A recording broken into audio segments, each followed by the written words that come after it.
So good evening. I'm Troy Dante Presswood. I'm the president of the Ward 8 Democrats. I want to thank all of our Ward 8 community for being here, for joining us for this special meeting. We do not take lightly the need to call these types of gatherings, but today's developments at the DC Council demanded that we come together. Now, before we begin, I want to acknowledge and I want to apologize to the commissioners of ANC 8A who are currently holding their monthly meeting as we speak. As someone who has spent years as a commissioner and chairman in that ANC, I deeply respect their work. And so even though we moved this meeting to 8 o'clock, we know that ANC meetings tend to run a lot longer than an hour. And so if you're here from ANC 8A, I want to encourage you to attend your meeting and then watch this meeting, this discussion on the replay. So why are we here? Earlier today, the DC Council voted unanimously to expel Councilmember Trayon White from his office. This action stems from the council member's arrest and indictment on a single bribery charge. They allege that he agreed to accept bribes in exchange for helping a local violence interrupter organization secure a DC government contract. Councilmember White has pleaded not guilty and has refused to accept any type of plea. He continues to maintain his innocence.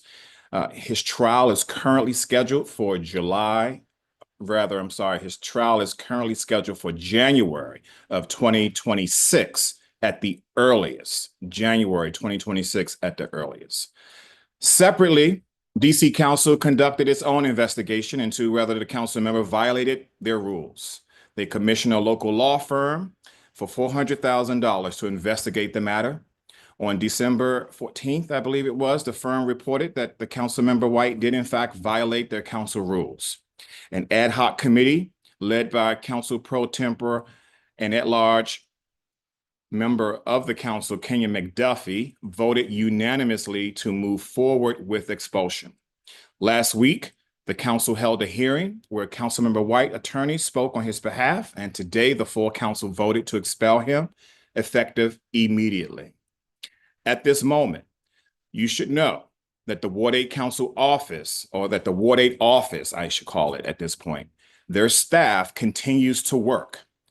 Their contact information has been removed from the council website, but what you should know is that they do have a new email address to reach them. That email address is ward8@dccouncil.gov. Let me repeat that again. The new email address to reach the council is ward8@dccouncil.gov. ward8@dccouncil.gov. But there is no clarity has been provided. No clarity has been provided on how long they will remain in place. But right now, that office continues to work. It is no longer the council member's office. It is the Ward 8 office on the DC Council. And again, that email address is ward8@dccouncil.gov. So I just want to say, and I'll share that later. We'll put that up on the screen. We have some slides here, and we'll also put that in the chat for those who are watching live. Our response here is that we are disappointed, but we're not surprised by the DC Council's decision today. While we believed and continue to believe that our leaders must be held to the highest ethical standards, we also expected the council to allow that process to continue, especially during this critical budget season when Ward 8's needs should be the highest priority. So now we turn to the entire DC Council. Congratulations. You are all our council members now. Each and every one of you must step up and ensure that Ward 8 residents do not suffer because of your decision. We will not allow our ward to be neglected, sidelined, or pushed aside. Again, as of now, the Ward 8 Council office staff continues to work, but there has been no clarity on how long this will be allowed to happen, how long they will be allowed to serve our community. So we call on Council Chairman Phil Mendelson to immediately release a plan for the future of these staff members and that office who play a vital role in constituent services for our ward. If no plan is provided, here's what I'm saying. every council office in this city should expect to hear from us. That means, yes, Chairman Mendelson. It also means you too, at large council members Robert White, Anita Bonds, Christina Henderson, and Kenya McDuffie. But also means you too, Brianne Nadeau in Ward 1. It means Brooke Pinto in Ward 2. It means Zachary Parker in Ward 5. It means Janice Lewis George in Ward 4. It means you too, Charles Allen in Ward 6. You too, Matt Furman in Ward 3. And yes, even you, Wendell Felder, our newest member, who is our neighbor to the north in Ward 7. So be prepared. Expect to be inundated with service requests from Ward 8 residents, and we will put their email addresses up shortly. So to my Ward 8 family, I know that like me, many of you are disappointed by this entire saga. Some of you have even feel embarrassed about what's happened. But let me say this. We have nothing to be embarrassed about. We see you, we hear you, and I want you to know that we are Ward 8 strong. I don't know where you are right now, but if you are within the sound of my voice, say it with me. We are Ward 8 strong. We already have incredible leadership in this ward, from our ANC commissioners to our 3 school board representatives to our Ward 8 Democrats and our DC Democratic Party leaders. Nothing can hold us down, not even the removal of our council member. So we will regroup, we will rebound, and we will shape our future. This moment will not define us. How we rise together will. So say it with me. We are Ward 8 strong, now and always. I want to pause at this moment because I know that we do have members of our executive committee who are also here, some of whom may want to speak. And so if there are members of our team who want to speak, I certainly will recognize you if you will raise your hand. But I want us to be very clear. There's nothing to be embarrassed about. I know people are disappointed. I know folks are hurting right now. We all are hurting. We all are disappointed in how we got here and why we're here. But at the end of the day, we are going to come together and we are going to work together for the betterment of our ward, whatever that might mean. And I just want folks to know that you have incredible leaders who are already in our ward, who are going to continue to do the work. And like I said, all of those council members who made that decision today, well, they're also going to be our council members too. So if you live in other wards and if you are watching this video, or I know the members of the media will be looking at this as well, let them know that, yeah, you're our council member too, since you voted to remove our council member during this very critical time at the DC Council. I want to recognize LaJoy Johnson Law. As you know, LaJoy is our newest member of the State Board of Education representing Ward 8. She put a statement out earlier today as well. LaJoy, thank you for being here. What say you? Well, first of all, thank you, Troy, and thank you to the Ward 8 Dems for convening us quickly. I really want everybody to know that nobody can keep us down and nobody can save us but us. And we're really going to have to stick together. And it can't just be on Troy or the Ward 8 Dems or just like one organization. No, we're going to have to move as a unit. And we're really going to have to move as a unit, competing for money in the budget. Because I'm going to say speculation. There's already speculation that the budget is going to be tighter and things may get cut. And none of us want Ward 8 on the chopping block. And so we are going to continue to move this ward forward. I'm still referring to him as the council member, to the council member. It's an unfortunate event, but I believe a lot of us, we still love you. And we are still praying for you. We are praying for your family, because remember, folks, that this is impacting not just the council member, but this is impacting his family. This is impacting people around him. This is impacting his staff. Chairman Mendelson, we are again waiting swiftly on you. This is impacting, again, an entire ward of people at a critical time. And so we need to be kinder to each other. We need to continue to uplift each other. And this is not a time for, I'm just going to say this out loud, Ward 8, this is not a time for pointing fingers and blame. This is the time for strategy. This is the time for uplifting. And this is the time for unity because our children are depending on us. Our families are depending on us. Our schools, we are depending on each other. And so I just wanted to address, I addressed the word earlier in a statement, but I also just wanted to address everyone here at the Ward 8 Dems. I've talked to Dr. Patterson. I don't know if he's on here. We will be convening the Ward 8 Education Council soon to have budget hearings around the ward. I'm working on meeting with the ANCs as well, again, as well as the Ed Council. I'm going to be meeting with principals of all of our schools as well, because we want to make sure that things still run. We want to make sure that every at-large person sees us and hears us. I'm already in the middle of scheduling meetings with our at-large council folks, but guess what? I want everyone to schedule meetings with these at-large council folks. I want us to show up. I want us to show up in drones at their door until this budget is finished, because they can't take us out, y'all. Like, we're still Ward 8 strong. We're still Ward 8 proud, no matter what. And I still think we're the best ward in the entire city. They can't hold us back. They can't hold us down. We just really we have to come together.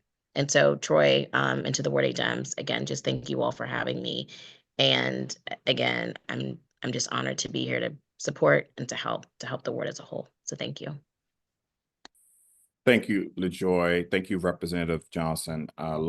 We appreciate those words, and I'm so glad that you mentioned that we ought to understand that there are still people who are hurting, right? Because the council member, means a lot to people in this ward, and regardless of where you stand on, this matter that's before him, he represented our ward for years.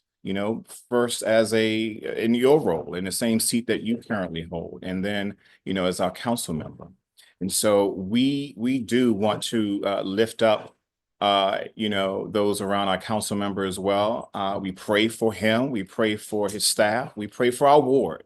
I know earlier that he was, once he left the council, he went to a shooting, over in Ward 8 that happened shortly thereafter. And so that work continues as well, right? But I do appreciate your words tonight. I know that at-large representative on the school board, Jacques Patterson, was supposed to hop on. I don't see him on at this point. I'll take another look out into the audience there. But I did just want to thank you for those words, and thank you for that reminder, because it is very important that we remember that we still have to lift up people in our ward.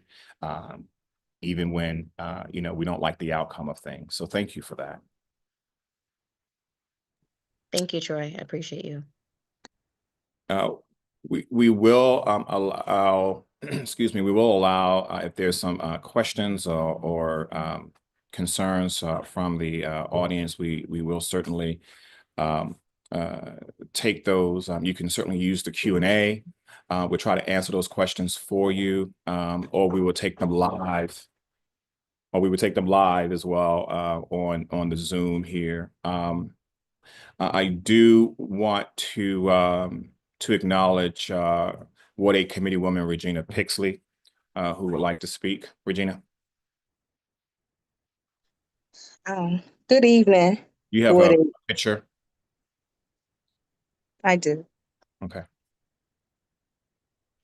Can you see me? Yep, we can see you. Thank you. Okay. Beautiful message, LaJoy. Good evening, Mr. President. I am one of those who was very saddened by this action. And I just want to assure Woody that you have folks right now with boots on the ground who's out there. As you mentioned, today we had 4 shootings, and 3 of them resulted in a homicide. One just happened not even an hour ago, and we're praying for the second victim that, he make it. And I just put a message up to the city council. 4 shootings, 3 homicides, who's coming? Because they do have a duty and obligation to our ward when they knew they were going to make this decision, because the war still continues.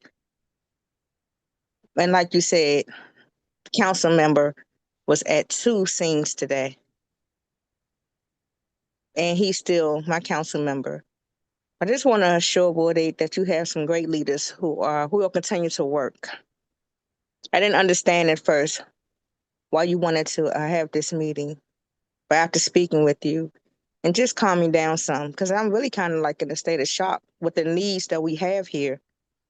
As I said on the press conference, the day they made a decision to go forward, 2 people lost their lives, young people, and then today, 3 people lost their lives, and 1 may possibly lose his life. So we have some critical needs here. And again, who's coming from the city council? And I said this earlier to all of the at-large and the rest of the council members, who's coming? Who's coming to assist with the needs that we have? So that's really all I have to say. Ward 8, I love you guys. I'm gonna continue to serve. I don't consider myself a politician. I'm a servant. Because when you consider yourself a politician, you play politics. And I don't believe in doing that when people's lives are at stake. Thank you, Mr. President.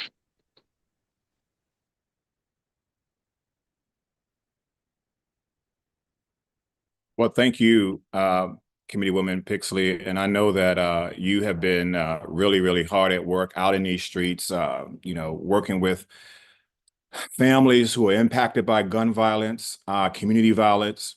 And so I know you speak from experience on this. And so I appreciate you being here. I know that you also are close with the council member, and we are thinking about you and everyone else who are feeling some type of way about today's decision. I do just want to make sure that everyone knows that it doesn't matter where you stand on this or where you fall on this issue. People in our ward are hurting tonight because they no longer have representation on the DC Council, at least direct ward level representation on the DC Council. But as I said earlier, congratulations to all the other 7 ward council members, and of course our 5 at-large council members, the 4 at-large and the council chairman, call it 5, because now you all need to step up. As Regina said, who's coming? Who's coming? Show up. Where's Christina? Has anybody seen Christina? I would like to see Christina Henderson showing up at these crime scenes. I want to see Kenya McDuffie showing up at these crime scenes. I want to see Anita Barnes showing up at these crime scenes. I want to see Phil Mendelson showing up at these crime scenes. I want to see Robert White showing up at these crime scenes. And yes, I want to see Nadeau, and I want to see Brooke Pinto, and I want to see all the other ones that we just mentioned. So thank you for that reminder, Regina. I want to call on Khalid Barnes. He's our student rep on the DC State Committee. I'm sorry, DC. I'm sorry, I got so many committees in my head right now.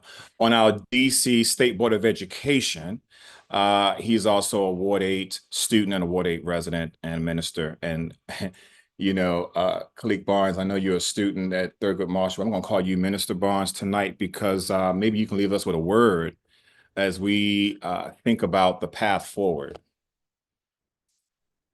Thank you so much, Mr. President.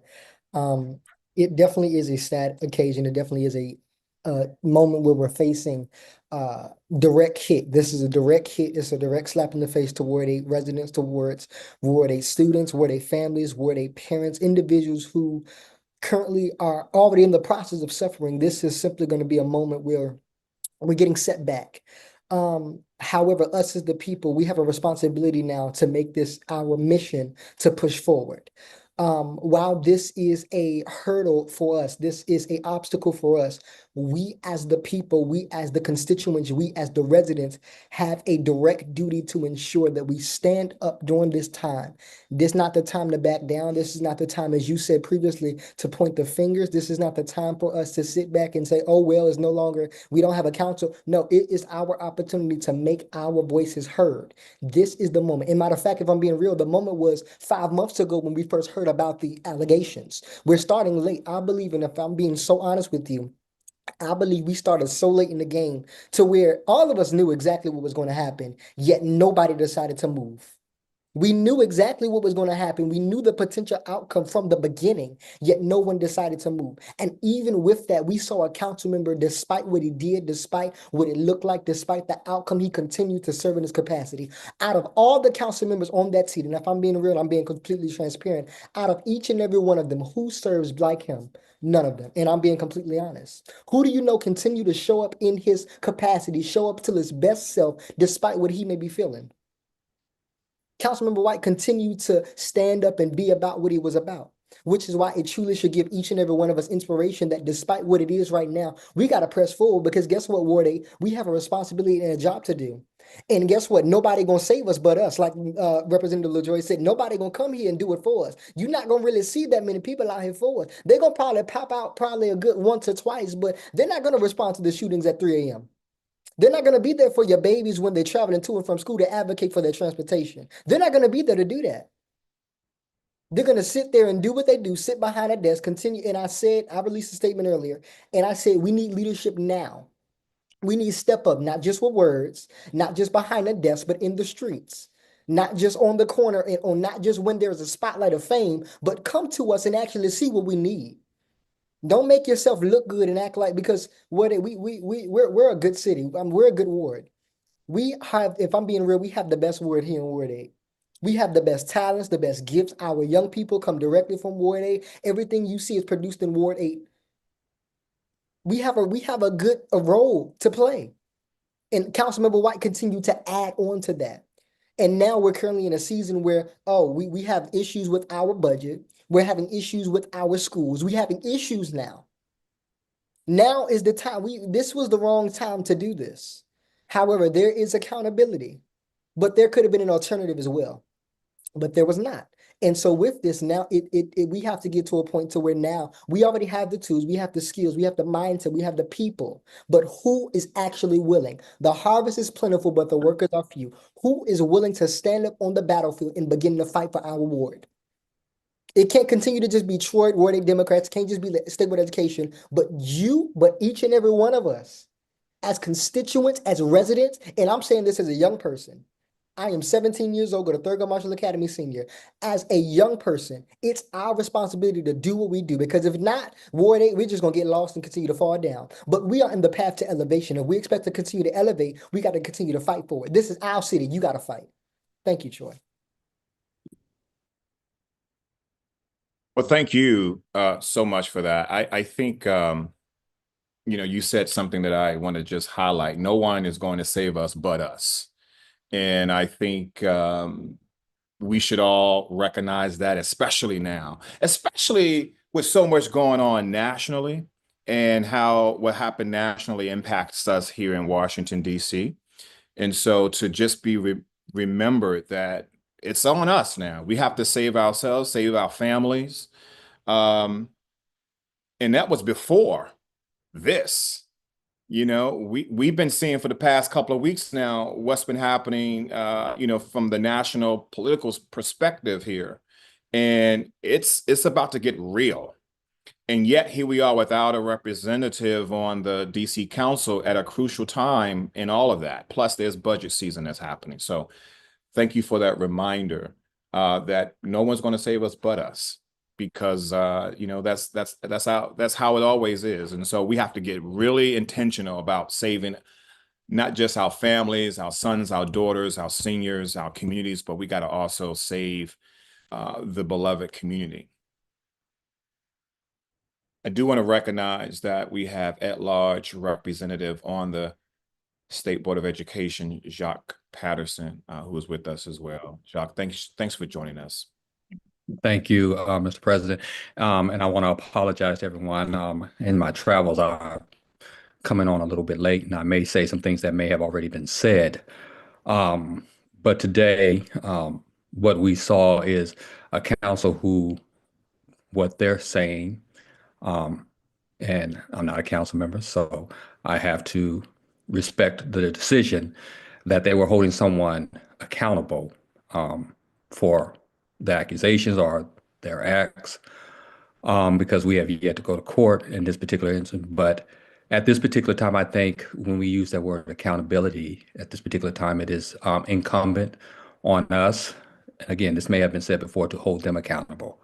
They've taken an action that has put us in a position where we do not have a council member, a direct council member of Ward 8.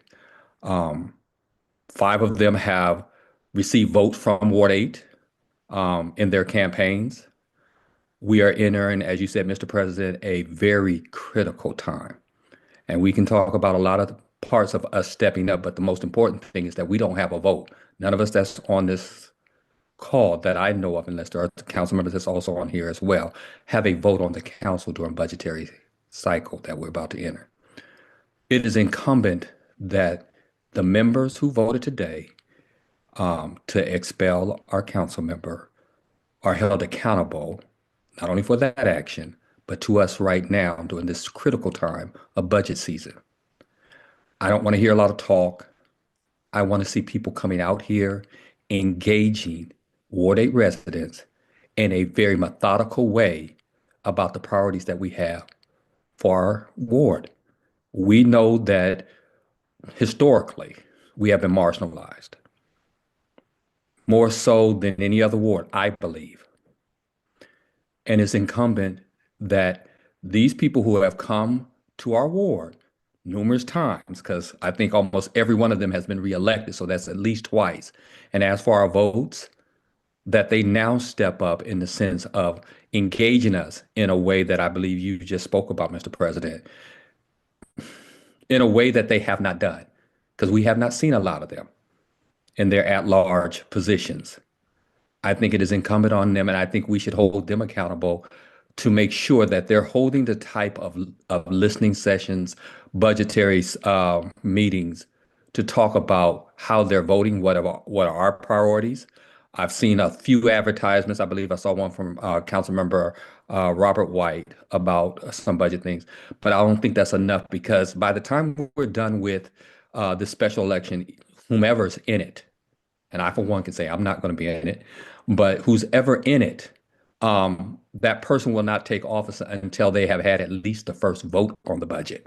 So we're about to go through a whole budget cycle where we don't have a representative to vote up or down, to weigh in committees, to perform oversight.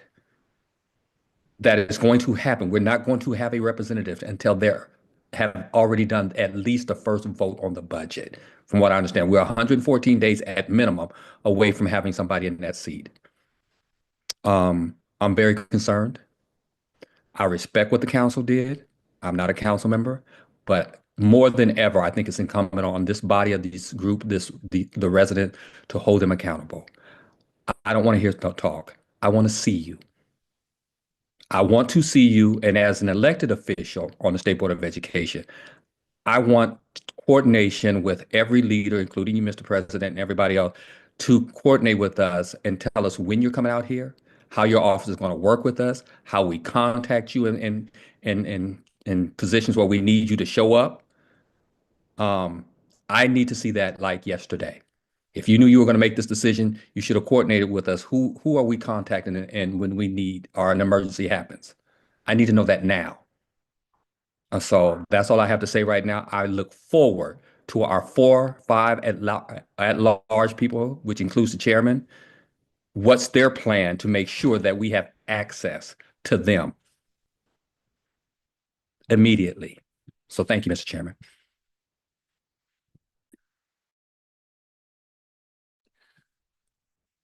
Thank you, Representative Patterson. You reminded me of a very important point. So far, only person we've heard from, and this was before today, that was Councilmember at large, Councilmember Robert White. That he's going to have a budget discussion at the RISE Center. So those of you who have not seen that information, we will certainly share that as well. But we have not heard from the other at-large council members up and including the chairman, knowing full well what you're about to do today. And so again, I'm calling on Christina Henderson, I'm calling on Kenya McDuffie, I'm calling on Anita Bonds, I'm calling on Phil Mendelson. We need to hear from you. What's the plan? Like you said, what is the plan to make sure Ward 8 residents have access to you and to your office? You know, we're going to put their emails up in just a second. So I want everyone to be prepared to do a screenshot so that you can reach out to them effective immediately, because they are now all supposed to step in. And I'm going to be very real. Don't stop at just those council members. Go to all of them. Each and every last one of them, since they all voted to remove the representative from Ward 8. No matter how you feel about this, and I want to be very clear, I've said it several times, but no matter how you feel about this, we do not have a representative on the DC Council. And the last time this happened was when, you know, our late mayor for life, Marion Barry, transitioned back in 2014, November 2014, I remember it well. And, you know, we had to go through a process of figuring out, you know, when the special was going to be held and all the folks who ran for that. And then the special served out the rest of his term, and then there was a new term. You know, we're in a crucial season right now on so many levels. And so Representative Patterson, as a former Ward 8 Dems president as well, thank you for that reminder that we need a plan. What's their plan? We haven't heard from any of them. I've searched, and listen, maybe I'm wrong. I've been planning this meeting. So, you know, if someone can point us to where they have posted on social media or sent an email out, tag us so we can post it. I mean, when we're calling them out, we're not calling them out just to be petty. We're calling them out because we haven't seen anything. It's really quite simple. So thank you again, Representative, for that. I appreciate that. All right. So I want to do this. We don't have any other executive committee member that wants to speak at this time. So what I want to do is look at what we've asked those who registered. We've asked you to tell us what's on your mind, and we're going to, of course, allow you to raise your hand. We have a couple of folks who have raised their hands, but I just want to quickly just go over some of what we have seen so far from people. I want to acknowledge those individuals since we asked them to do that. And I also want to acknowledge people who've used the Q&A, and I'll get to that in just a second. But the first thing is, I do want to say there's someone from Ward 7 who said, as a Ward 7 Democrat, how can we support? And we appreciate that. Thank you, Ward 7. What's next for Trayon if he's voted back in? Will they continue to, you know, expel him? Or will they understand that, you know, even the expulsion today doesn't mean he can't run again? And what does that mean ultimately? And if he runs again, if they expel him again, then what does that mean for our ward to not have representation all this time? All of this is very important, folks. And we need the council to understand this as well. Will the party be interviewing candidates to endorse, new candidates to endorse? I can tell you that the Ward 8 Democrats will, in fact, you know, engage in the special election. How that looks, we don't know yet, but it's going to likely look like it's looked in the past, where we have, you know, a special forum for the Ward 8 Democratic candidates. I want to be very clear, for the Ward 8 Democratic candidates. And the reason why I preface it like that is because a special election is open to all candidates. It's not a primary. It's open to every candidate. It's going to be basically like a general election. And so that means that those who do decide to run, you can be of any party, you can be independent, you can be a Democrat. The Ward 8 Democrats, however, will engage the Democratic members who will run. Whoever they might be. We have no idea who they are. And quite frankly, that's not our concern at this very moment. But we will likely certainly engage in the electoral process as we've always done. And we certainly invite all of you within the sound of my voice to partner with us on that. Some of the other things that came up were what specific violations of the DC Code of Conduct were cited. Regarding Councilmember Trayon White, we asked you to take a look at their resolution, reach out to Kenyon McDuffie, his office, who has oversaw this entire ad hoc committee. What is the process for selecting a replacement? I'm glad you asked. We'll talk about that in just a second. Who's running? Don't know.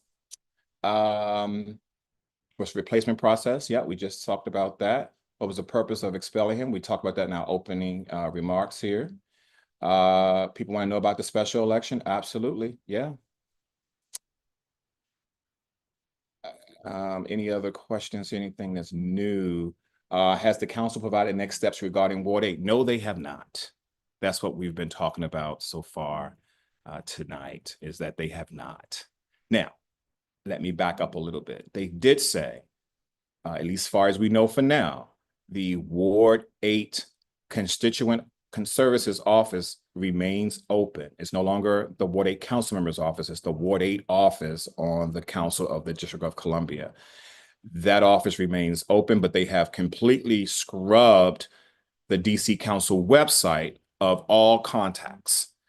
They want everyone to use a central contact, which is ward8@dccouncil.gov to contact the Ward 8 office.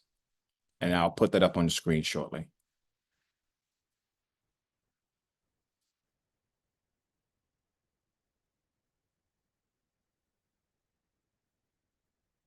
Okay, I'm just looking. We had a lot of you register, over 125 of you, and up until the point where I pulled this this registration down, registers. I'm just looking to see if there's anything that's breaking that we should mention. When was the seat declared vacant? Today. It was declared vacant today.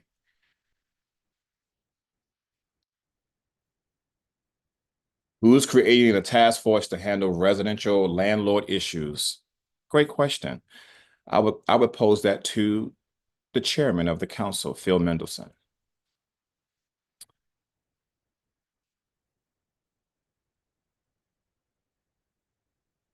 Just looking at other questions here, other comments, other questions. Okay, that we have not already heard.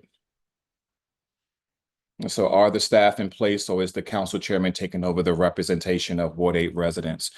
Again, the council, the Ward 8 office is in place. As far as I know, the staff that was there prior to the Councilmember White being expelled is still working in that office, but their contacts have been scrubbed from the website. And right now they want you to use ward8@dccouncil.gov to contact that office. But I would make sure that as you contact that office, you contact all of our at-large representatives and all of the ward representatives, since they all voted to expel our Ward 8 council member. Let's see here, anything else breaking? Okay.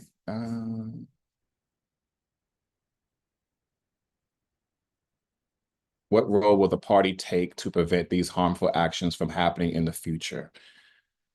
I'm not sure what you mean by harmful action. If you mean the removal of our council member, you know, we have been very vocal from the beginning, explaining that we want, you know, that we agree that, you know, the council ought to do its own thing, but that the 20,000 voters of our ward who selected him back in November in the general election deserve representation, as well as everyone else from our ward. So we've been very clear on that from the beginning, from our very first statement up until today. But what we know is that, and I said this in the statement tonight, is that we have some great leaders already here in Ward 8. We heard from some of them tonight, and that ranges from our ANC commissioners to our civic leaders to our State Board of Education representatives to our Ward 8 Democrats, our DC Democratic Party members who live in Ward 8. We have great representation right now. So I don't want anyone to feel embarrassed by, what happened today. We're going to get through it. We're going to be Ward 8 strong in the end. We're Ward 8 strong now, and we're going to remain Ward 8 strong in the end. So I'm just doing one more look at the registration that came through, and then I want to get to some of your questions that you may have tonight, and then I want to tell you next steps. So it looks like, okay. Someone said that, okay, yeah, got it. All right.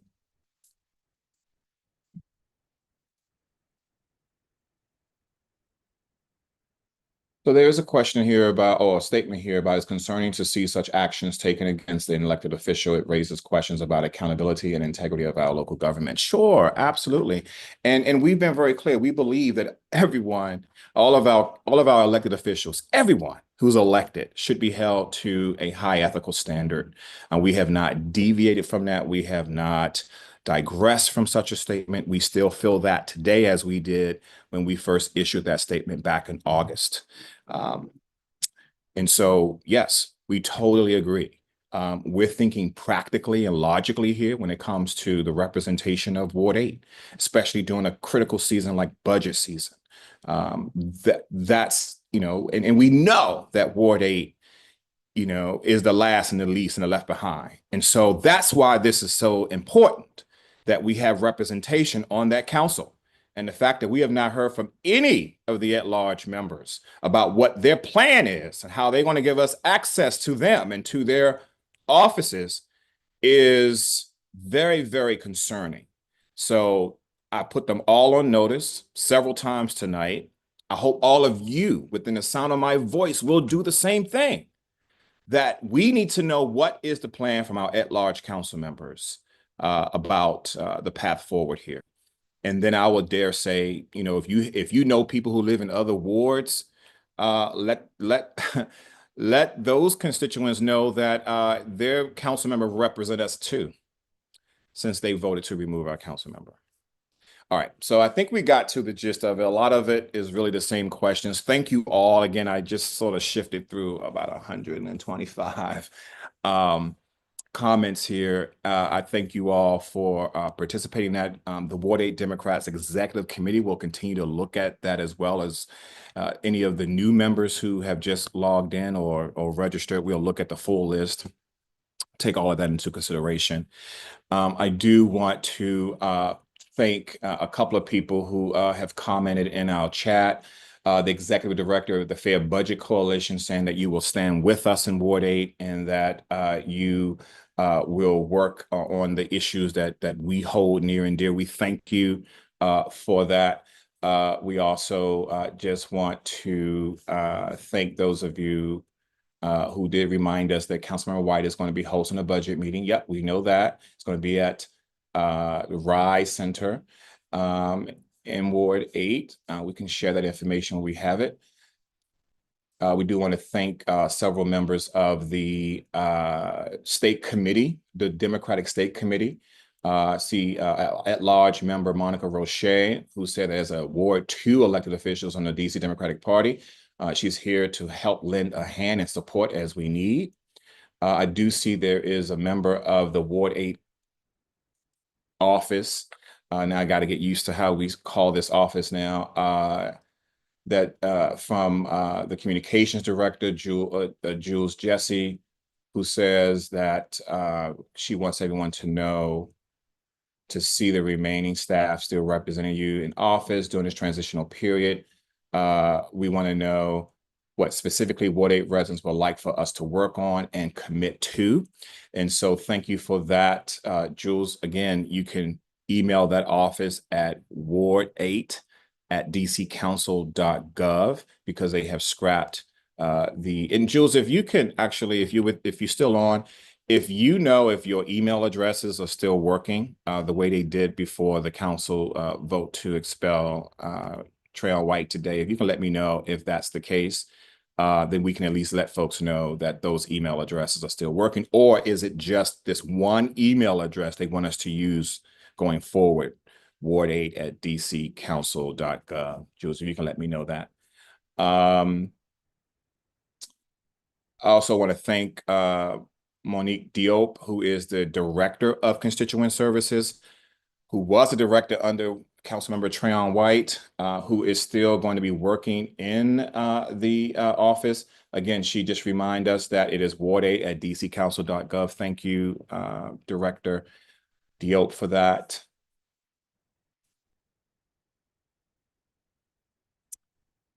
And thank you, Lamar McIntyre. Yeah, you know what? There's also a Ward 8 Mocha, right? That's part of the mayor's office. And so those offices continue to operate as usual. Wendy Glenn is the senior Mocha for Ward 8. We also know we have Eugene Kinlow, Jr., I believe it is, or the younger Eugene Kinlow, who is also a Mocha for Ward 8. And so their email addresses continue to work, and they continue to work as well.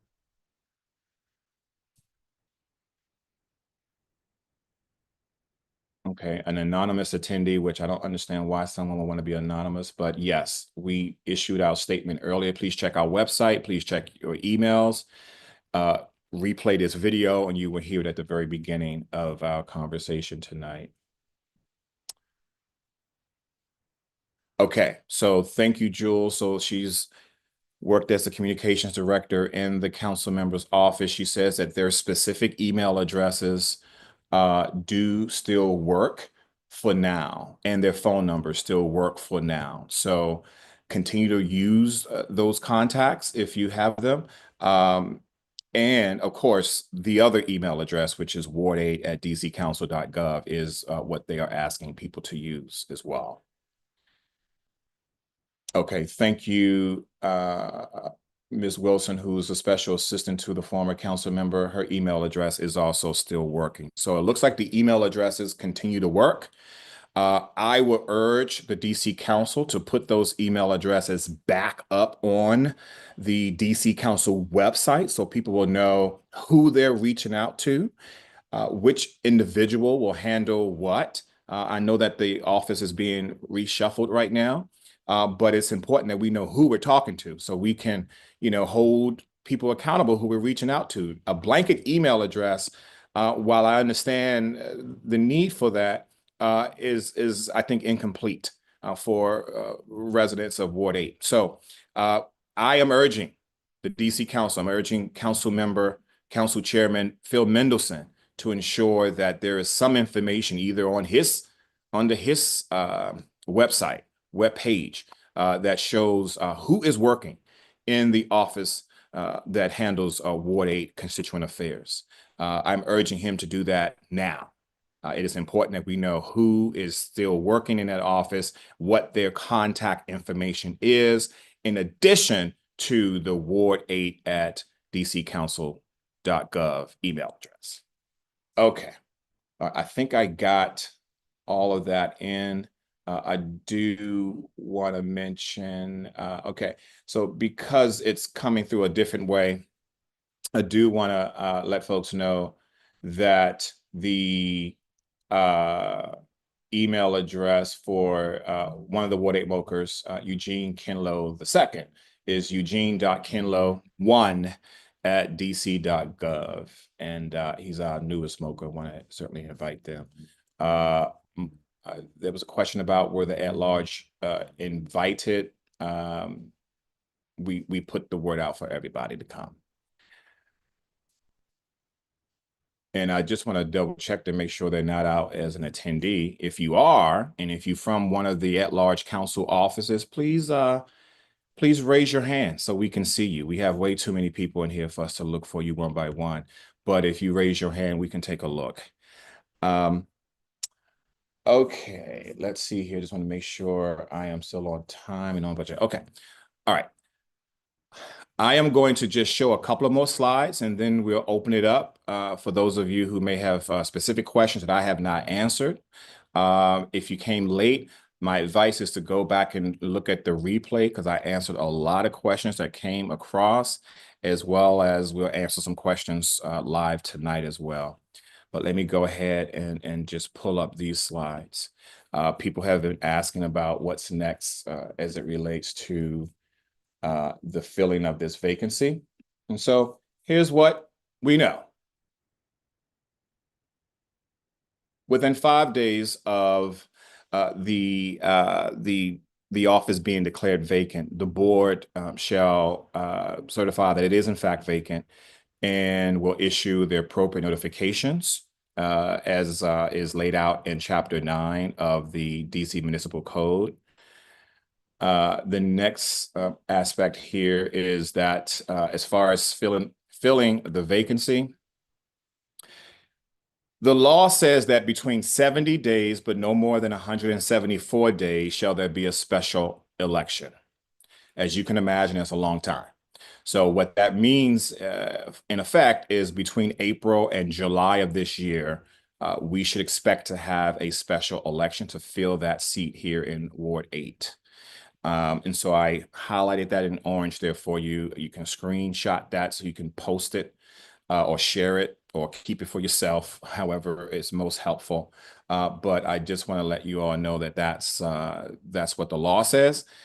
Keep in mind also that if there are particular holidays that the date falls on, they will adjust based on a holiday. So for example, as we know, July is usually the 4th of July. And so if there's a holiday where that particular special election date falls on, they will adjust it. But in general, it's going to be held on a Tuesday between April and July. As far as the certification, so again, within 7 days after the DC Board of Elections certify this vacancy, they shall make nomination petitions available for candidates who are seeking to fill this nomination. 910.5 basically says that it will be treated as a general election and not a primary. And so in the winner of that special election, which will be treated like a general, will essentially serve out the remainder of the term if they are victorious. And I believe that what will happen is very specifically for Ward 8, and this is the first time, I think, since we've had this new way of voting with mail-in ballots, is that we will receive all registered Ward 8 voters, no matter what your party is, you will receive a mail-in ballot. And there will likely be vote centers available for those who want to go in person, and likely some drop boxes as well. We will have to, this is all too early, but I just want you all to know that this is what the law says. So feel free to screenshot that if you need to do that. We'll get more guidance from the DC Board of Elections once they have it. I mentioned earlier that there are at-large council members who are essentially our council members now, and I've listed all of them here as well as their email addresses. First of all, you go to that website at dccouncil.gov/council members. You will see all of the at-large members listed there, including our chairman. So here they are. Here are the members here, and that's Chairman Phil Mendelson, as Robert White, Anita Bonds, Christina Henderson, Kenya McDuffie. Screenshot that so you'll have it, and include them from now on all of the communications that we need to send out to get assistance here in our ward. So I'll just wait so people can screenshot that.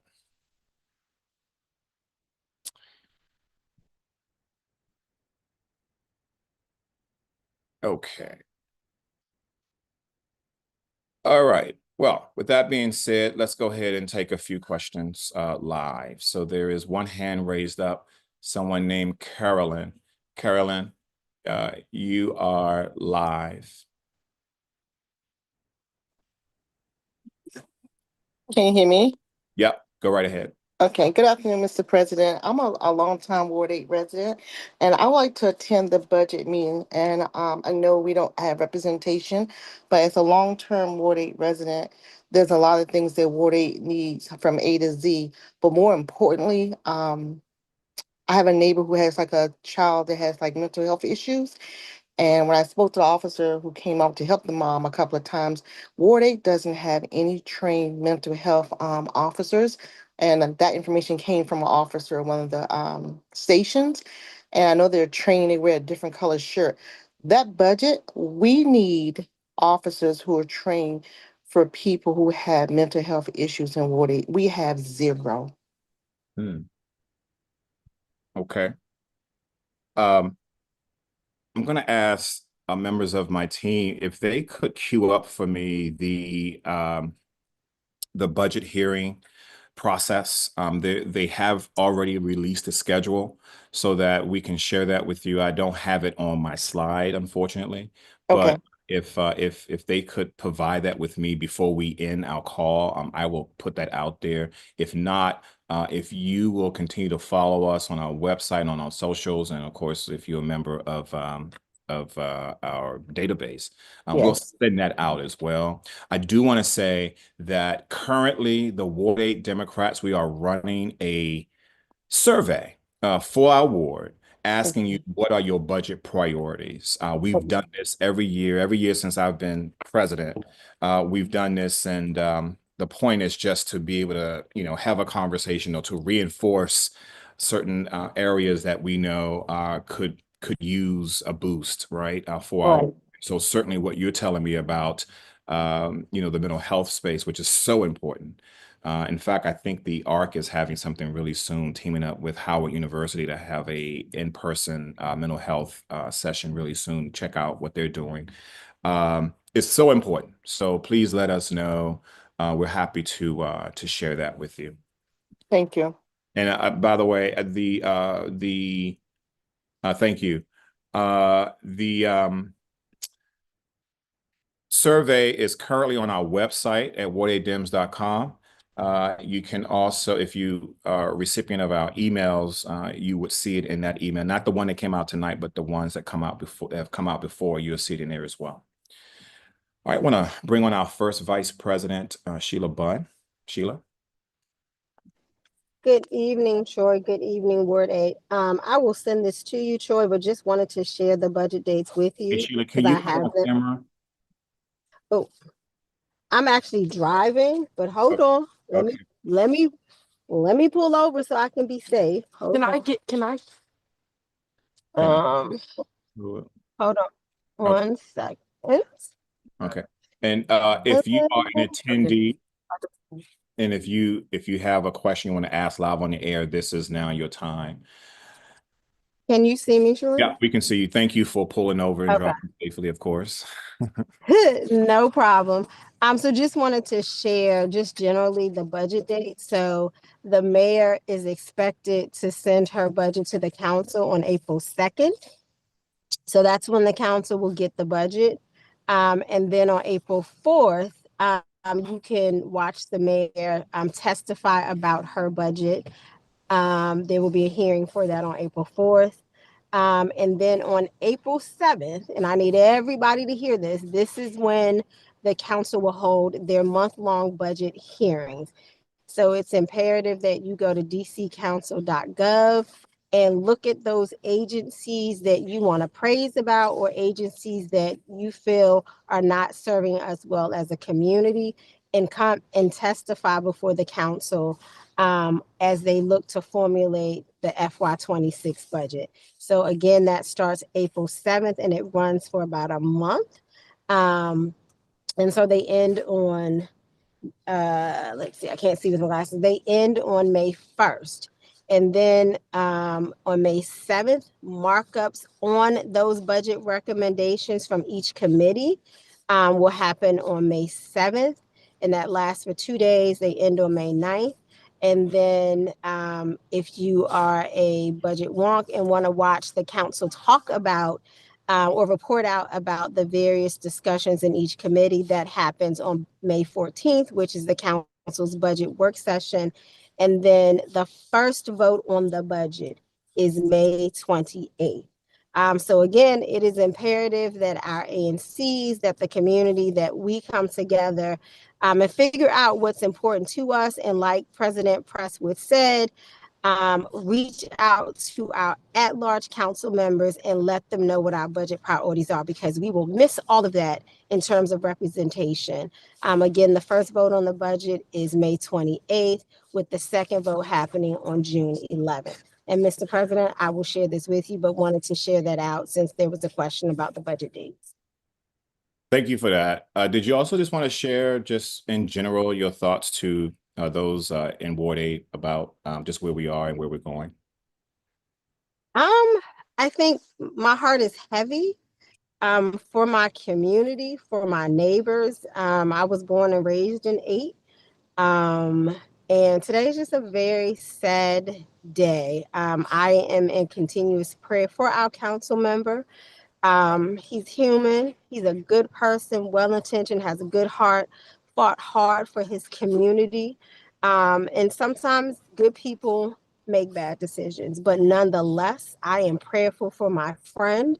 I am prayerful and hopeful for my community, because we are resilient. This organization, our ANC commissioners, other organizations are stepping up to say, hey, we will not be voiceless throughout this process, and we are trying to come together and unite so that our neighbors who don't normally voice their concerns, or who have concerns that need to be lifted up, that those are heard throughout this process. So I'm just thankful for my community, and I know that we will get through this. It's going to be hard, and it hurts. It hurts.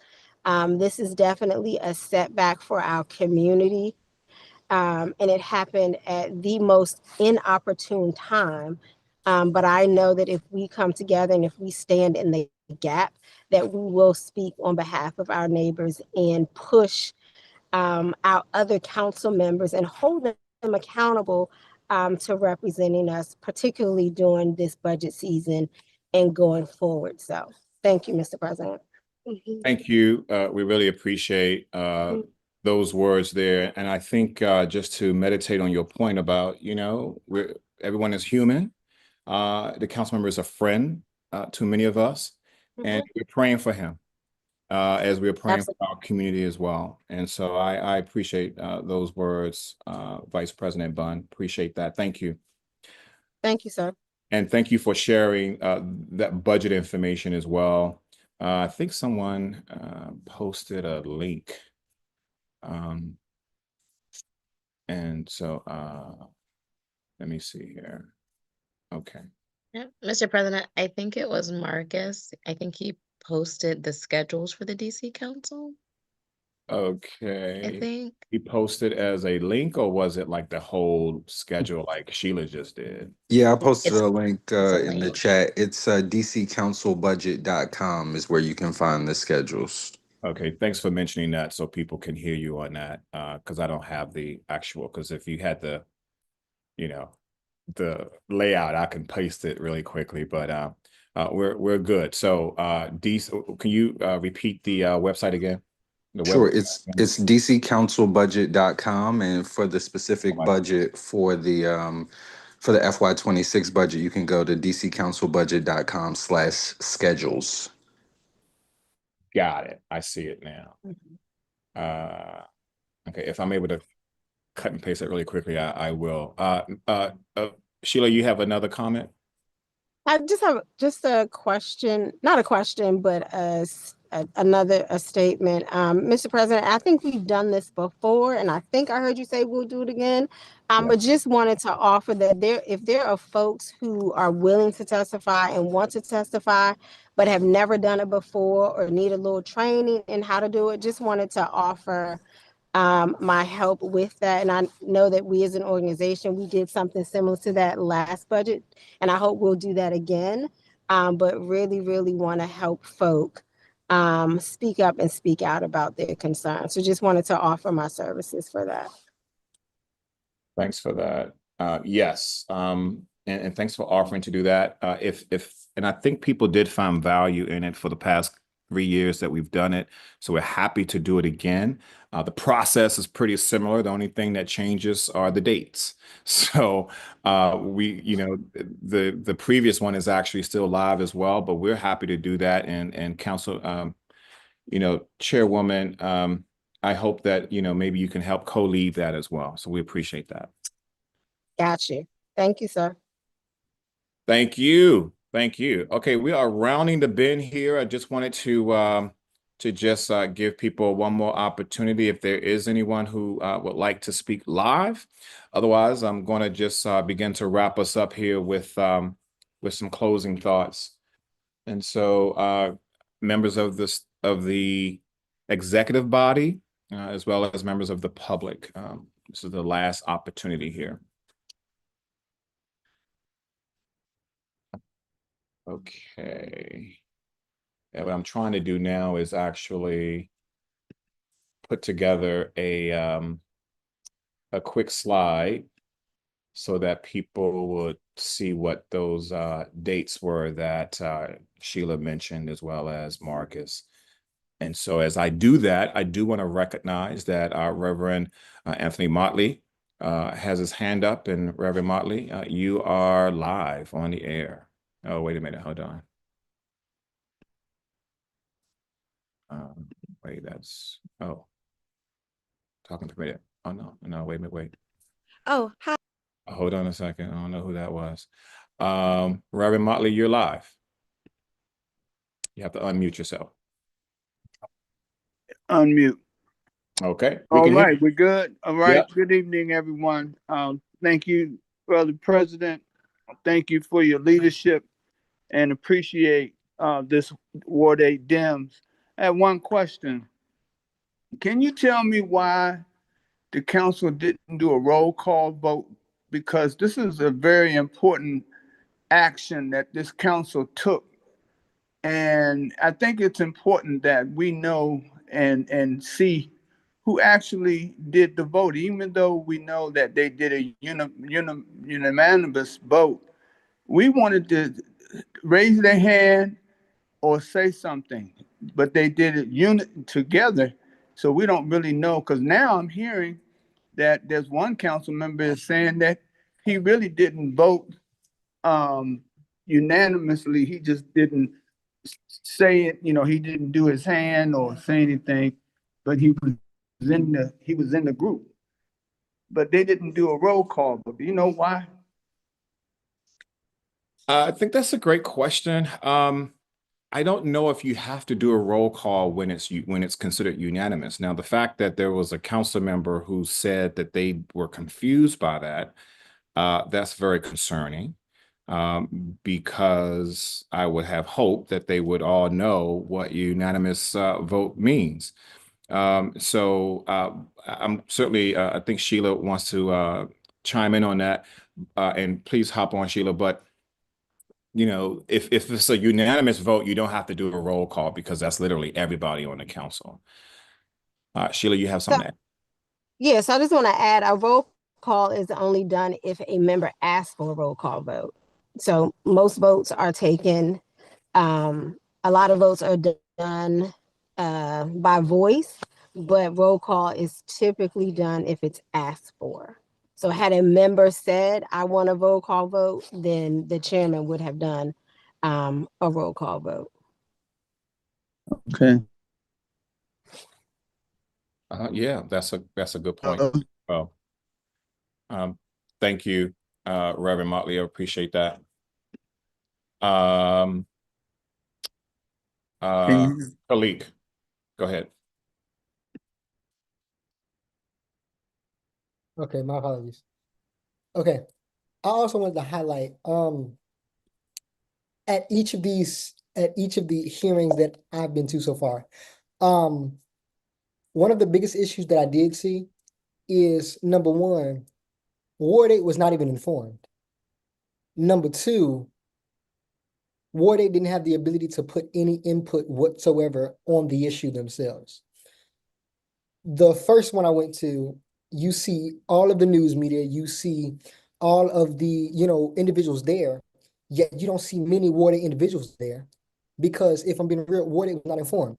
The way I found out was through Kill My News. I found out through Washington Informer, but I did not find out through the council itself. That's an issue for me as a Ward 8 resident. And honestly, out of all of this, that's one of my biggest concerns, because why are we doing it in secret? Why are we doing it as if it's something closed doors? Why can't Ward 8 be involved in something that you're doing to Ward 8? And that's where it gets me with the lack of accountability on their part. It's as if they're trying to hide something or cover something up. This should be something that is not publicized, but something that us as Ward 8 individuals, since this is happening to us, we should definitely be aware of it. And not only that, but have a say in, some type of say. And even if you don't, hey, you don't want to hear from us, but you should at least hear what we got to say. Even if you don't take action, listen to our concerns. Because no one reached out to Ward 8 to hear. No one specifically tried to actually see what's going through Ward 8, what's happening. It's like it's done in secret rather than stepping up. Y'all want to do this, do it. But if y'all gonna sit here and try to do it in secret, what are we doing? Yep. Thank you for that. All right, we have 2 constituents, and then we're going to close out.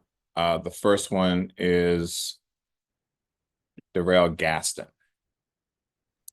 Darrell, you're up. Thank you so much, Mr. Chairman. So, I mean, I just want to also just say 2 things, right?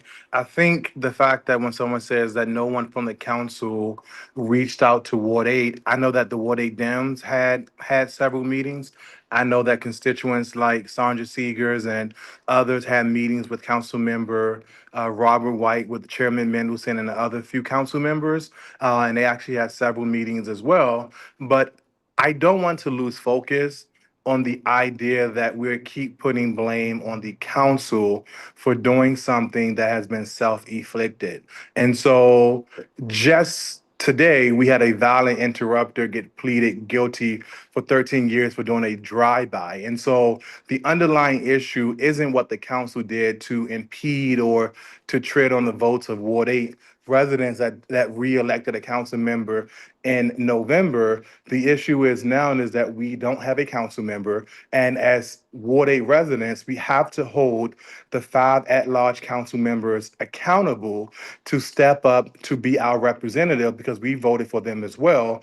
And as we go into this budget oversight, and as we go into this budget season, and we know the special election is going to be within 120, 150 days after the Board of Elections certify the seat vacant, we can't let people like Mendelson and Robin White and Anita Bonds and Kenyon McDuffie and Christina Henderson especially not take heed to the concerns and the representation of their council seats representing the 70,000+ votes. And so it's easy to blame the council.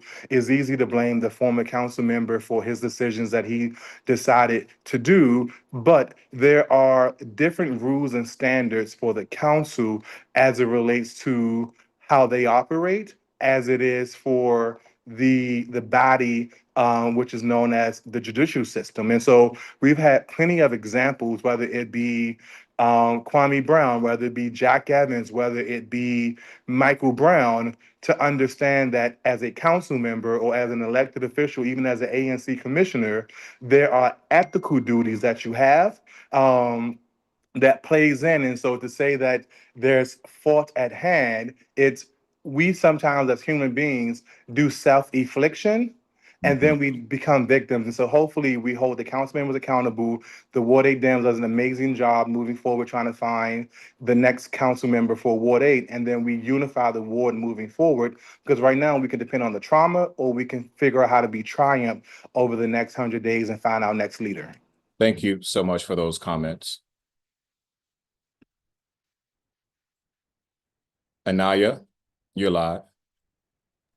Ayana, we're gonna work on it. I've lived in Ward 8 all my life, and You know what? can't say First of my all, name. let me It's okay. apologize. No. I knew in the back of my mind how to say it, but I did not say it because I am sleep deprived. I am so sorry. Thank you I for hate that for you. I bring Ayana. you the Miss Plus USA crown to Ward 8 and everything, and you still can't say my name. Anyway, jokes, I because know. this has been heavy. Anyway, I Ayana. want to. I Yes. wanted to offer just a bit of love and light and some real life political strategy. Folks love to talk politics, but don't want to be political, and we're in DC, so they don't get that opportunity unless they want to move. I want to put that there. The second thing I must say out of my mouth, which I meant to make my first thing, Khalik, baby, one day I need you to be our council member of Ward 8. Put that in your pipe, sit with it and marinate. It's a lot. It's a lot. Your calling is on you and it's clear. The third piece of that is there are a lot of people who could serve Ward 8 who are scared in a number of capacities, right? There's more than council member. So I say that to say that some of us just need to run our mouths. Not all of us need to run for office. And it's an opportunity in these 150, 120 days to be really thoughtful and intentional and self-reflect on what you as the individual, what you and your crew, what you and your collaborators, whatever you're calling it these days, are willing to do in collaboration with the Ward 8 Dems, because we've got to give folks in their positions and these processes their due respect. And because we refuse to acknowledge and do our due diligence as a community, again, born, bred, and sometimes fed, shout out to Darrell Gaskins and Kitchen Savages there, we've got to be diligent about our issues and that they remain, that they continue to be preyed on and paid on, and that until folks check stop, nobody's uncomfortable. And so I say that to say we're not finger pointing. We're being honest about that's how we got here. Baby Khalik already said we had 5 months. We could have come up with a rapid response team. So that's the first actionable step I would love to see the Dems have, is a rapid response team that isn't just Troy and his good PR experience from the Howard University making the ward look good and putting it on his back, but us collaboratively coming up with a community voice that isn't divisive and speaks to what we believe in. 2, I would love to see a Ward 8 job description for the council member, even if the former council member does apply. 3, I need us. We can be as platituded as we want to be, but we've got to move through this principled and we've got to move through this intelligently. So unfortunately, in this moment, that's our former council member. And we've got to acknowledge that. And we've got to stop looking like we don't know how politics work in DC, because that's often how we get shut out of rooms. And organizations are able to go in rooms and co-opt our narratives, like the Fair Budget Coalition, who has done that for years. So I just want to be able to name that, because we want to be honest with how we got this way. And we got this way before Councilmember White was elected. And I'm going to leave it at this. Before Brooke Pinto was elected, Councilmember White was the youngest person in history to ever hit the dais.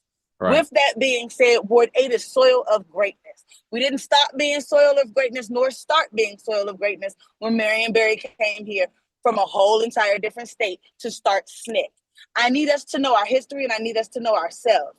So I would love to know what civic engagement looks like for us as well, because we're walking around ignorant and unknowing. Love y'all. Great work. We appreciate those words. You said a couple of things that I really just want to rehash, and I want to say as we close out, the last 2 from the community would be Kevin and Jamila. But you said something that I just want to meditate on, which is not all of us need to run for office. That some of us just need to run our mouths and not for office.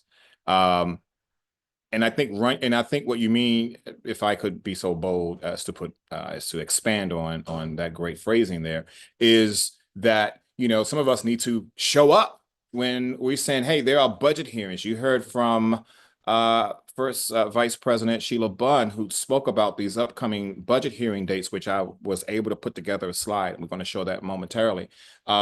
You know, we need to show up, run our mouths, tell the council and the mayor what we need. And, you know, and not allow it to be done to us, but to be done with us. So that's what I take away, is that when you say run our mouths, let's, you know, we talk about so many other things that don't mean anything at the end of the day. What means something is how we spend our money. It is an example of the things that we care about in the District of Columbia. So I want to just really thank you for that. And we certainly hear you about Ward 8 job description. And you said something about the council member, the former council member. There's nothing precluding him from running for this seat. So again, and I mentioned this maybe about an hour ago now, that, you know, if he runs again and wins, what will the council do again? Will they continue to keep us disenfranchised, or will they say, okay, which is what we told them in the beginning, to certainly hold the council member accountable, but to allow for the due process that he is due from his court case to play out before taking further action? Well, we'll have to see. We don't know what that answer is right now, but it's certainly worth us thinking about. I want to thank you for that. All right, last two, and okay, Monique hopped on. I cannot not hear from her. So I'm going to ask Kevin, Jamila to be brief.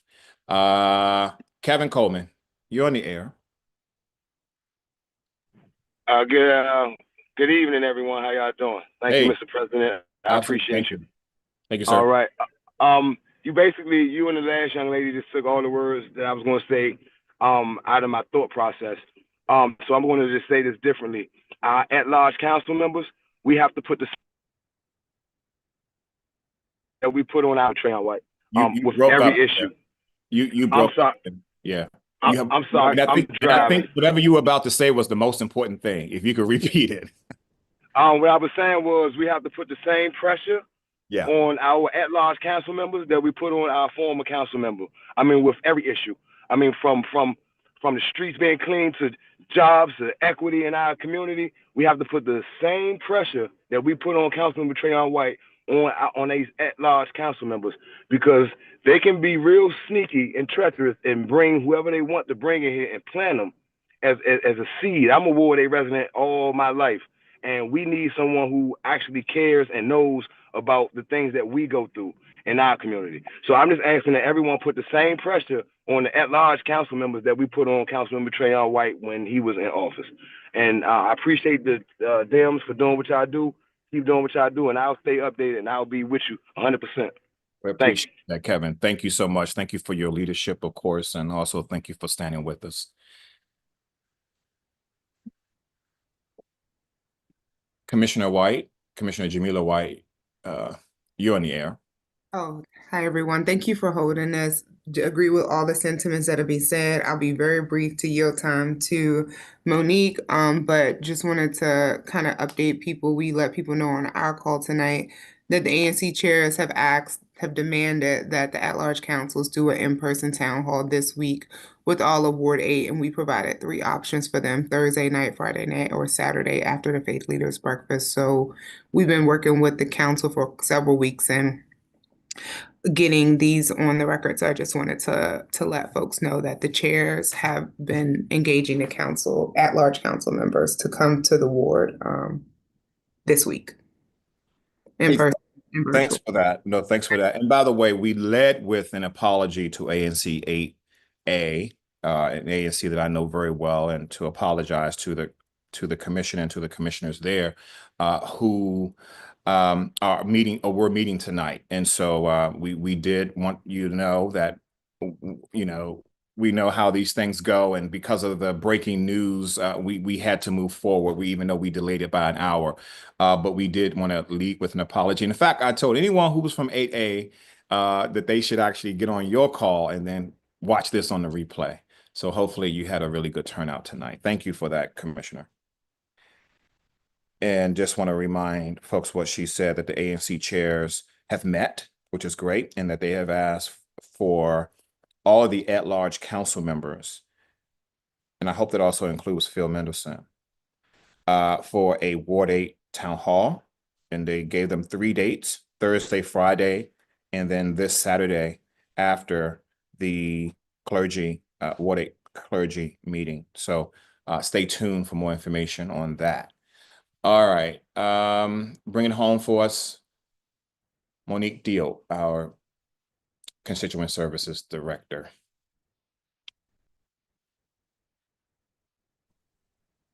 Good evening, everybody. It's Monique Diop with the Office of Councilmember Trayon White, former office, but we're still with the Ward 8 office.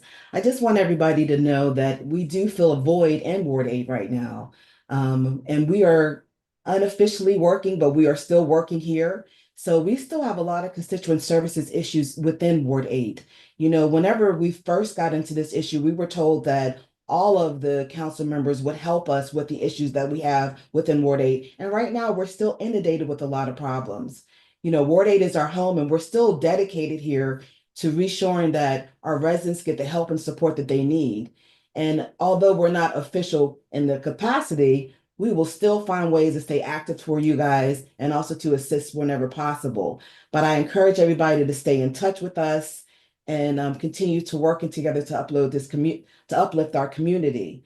But if you do have questions, once again, our new way to contact us is ward8@dccouncil.gov. But my email is still intact, and that's mdiop@dccouncil.gov. My phone number is still working as well, and that's 771-217-7184. So I just want to let you all know, until they say we're no longer here, at least Constituent Services is still here. So if you guys need advocacy, you need answers, you need help, please feel free to reach out to us. Thank you. Thank you for that. And just know that we are keeping the staff and all of you, because we all know you guys. We're keeping you guys in our thoughts and our prayers. We know that this can't be easy. It hasn't been easy since this saga began. And so we know that it is not easy today to be a ship without a rudder. Right. So just know that we see you. We're standing with all of you. We are thankful for you as you all continue to do the important work. But we are very steadfast in ensuring that all of the at-large council members plus the ward council members step up in this moment to help you all out as we go forth in this very important season, budget season here. So thank you for that. Thank you for all that you do and will continue to do to represent those of us here in Ward 8. Thank you. She mentioned thank you, you're welcome. She mentioned the email address. I want to put it back up again. It's ward8@dccouncil.org. And .gov. .gov, I'm sorry. It's correct on the screen, just not in my head because so much is going on.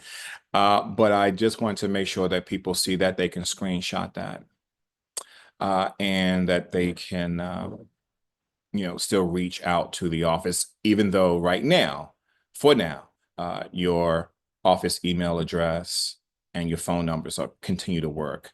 We have asked, and we're asking again, we're pleading for the chairman to ensure that the contacts for the Ward 8 office be put back up on the council website. People need to know who they need to reach out to, and who they're reaching out to. Really, is the point here. But thank you for what you do.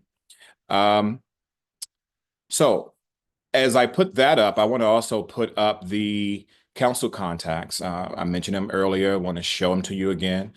These are the at-large plus the council chairman. I call them all at-large because we elect them at-large. And so you have the council chairman's email address there. You have Robert White. You have Anita Bonds. You have Christina Henderson. And you have Kenyon McDuffie. All of their email addresses are there. Email them directly. You can also go to the website, DC Council website, and find if they have particular constituent services directors there. But I must tell you, I've looked at a couple of these and they have scrubbed their website of contacts other than the council members' contact. So I'll be civil here, but that's we want to make sure that we're reaching who we need to reach. And so at the very least, let's make sure we are CCing all of the at-large and the council chairman email addresses on any of your constituent needs. As I said earlier, we do have upcoming budget hearings. You heard Vice President Bunn mentioned them earlier. If you want to screen grab this, I apologize that the type is small, but if you screen grab it, you can take a really closer look at it. We'll put this up somewhere later. But if you take a look here, those are the dates and the times. And, we want you to pay particular attention to April 7th, which is through May 1st, which is when we will start having public hearings on the fiscal year 2026 budget with the agencies. This is when they need to hear from you, because at this point, it's when the council looks at the mayor's budget and they decide, what's a priority. And we want to make sure that Ward 8, our needs are a priority in this budget. I should also note that the mayor is not on this slide, but the mayor usually has budget roundtables, or where she holds these meetings in the city, like at least two, and then one for our seniors. I don't think that's been released yet as far as what those dates will be and where they will be. But as soon as they are, we're going to get that information out as well. We encourage you to attend those meetings, in addition to remembering that we want you to testify before the DC Council when they start having these committee public meetings back, or coming up in April. And I mentioned earlier that Robert White is actually hosting a town hall. It's going to be on February 25th. It's going to be from 6:30 to 8:30, and it's going to be at the RISE Demonstration Center. We invite you to sign up. He has a QR code there. You can point your phone to that QR code and register for that meeting, or you can just show up.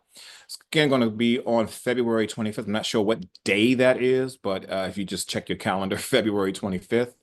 And then it's going to be in the evening there at RISE, over there on MLK at St. Elizabeth East. So check that out. I'm sure it'll be great if he can hear from you.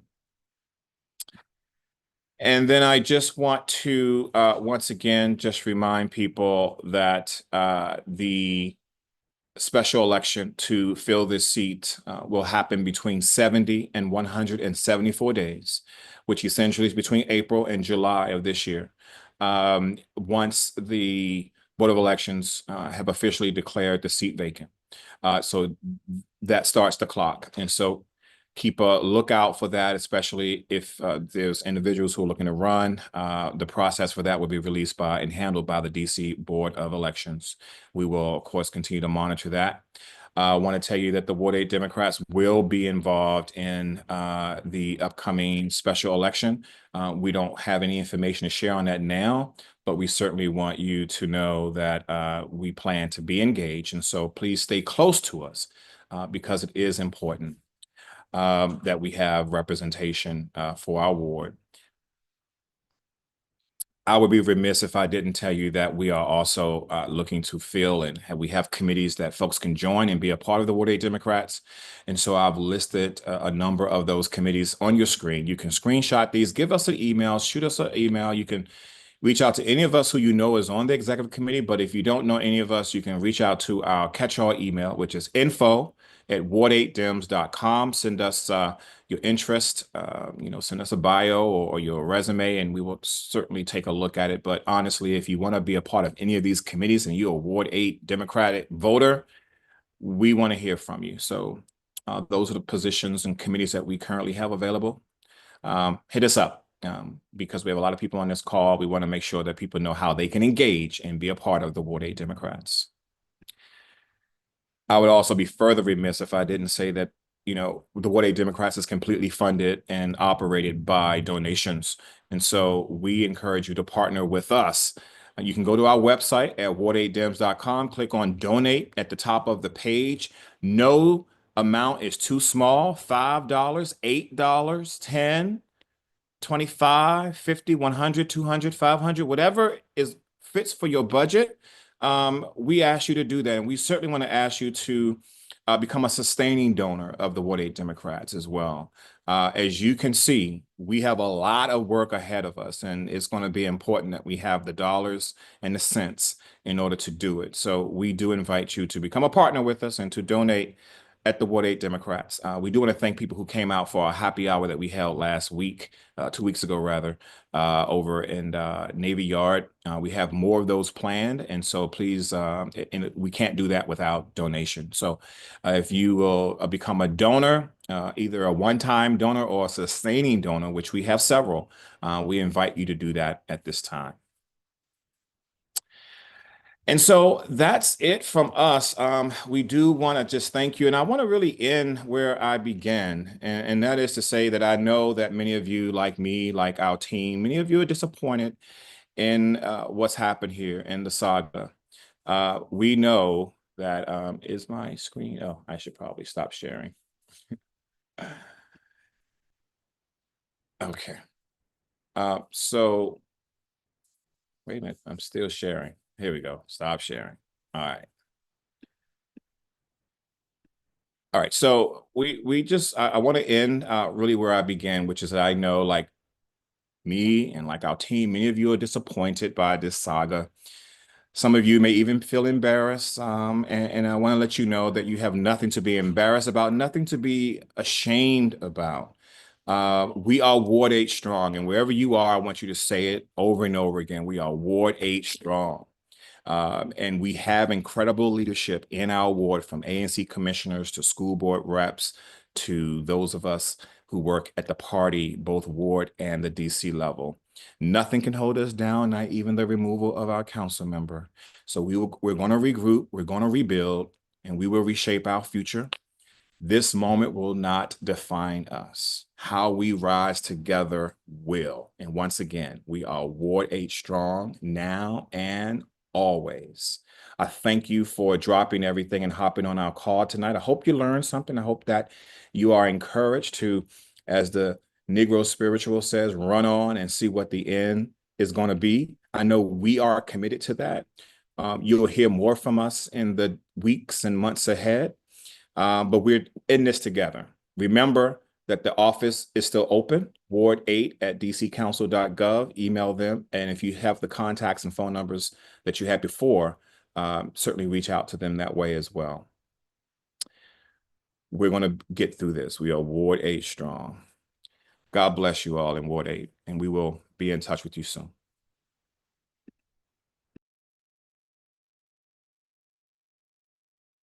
I was gonna say, Wanda, I see you. Did he end it? I think he did. And I probably should have said something earlier, but Mr. President, I really wanted to, first of all, thank Ward 8. You're still live. We're still live. Go ahead. Okay, thank you. Thank Ward 8. Oh, you're muted now. Oh, let me try that again. First of all, good evening, Ward 8. I just wanted to thank Ward 8 for the calls, the texts, the prayers for Councilmember White. One of the things, and while we are praying for Councilmember White, there's a whole staff that was behind him that we want to remember, that's out there. Especially, I want to give a special shout out to the constituent service staff that's out there every day, that's taking the calls, that's taking the questions with no answers that we are able to provide at this time. I will say that we plan on meeting with the chairman to find out the status of where the ward stands. That email address that you gave out, the Ward 8 at dccouncil.gov, goes to every single member of the Ward 8 office. It also goes to the chairman. So they all get that information. I am still here. Our staff is still here. Our staff is committed. They're mostly Ward 8 residents, and they feel what they feel. It is a very heavy day for me. I wasn't going to say anything. I told Mr. President I will only answer a question that was directed to me, but I felt the need to really say thank you to our team. Thank you for being on this call tonight. You did not have to be on this call tonight. That shows your dedication. It shows your commitment, and I'm thankful for the work that you all do. Mr. President, thank you so much for allowing me this time. And Ward 8, I love you, and we will get through this. Thank you so much, Wanda. I know this is tough for you as well. I'm glad you're here, and I'm glad that members of the staff is here. Thank you all for being here. Thank you all for watching, and go forth and tell others about what happened here.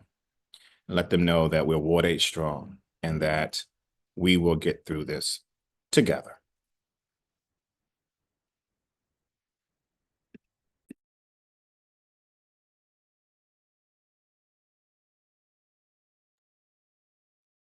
Thank you, Troy. We appreciate you and the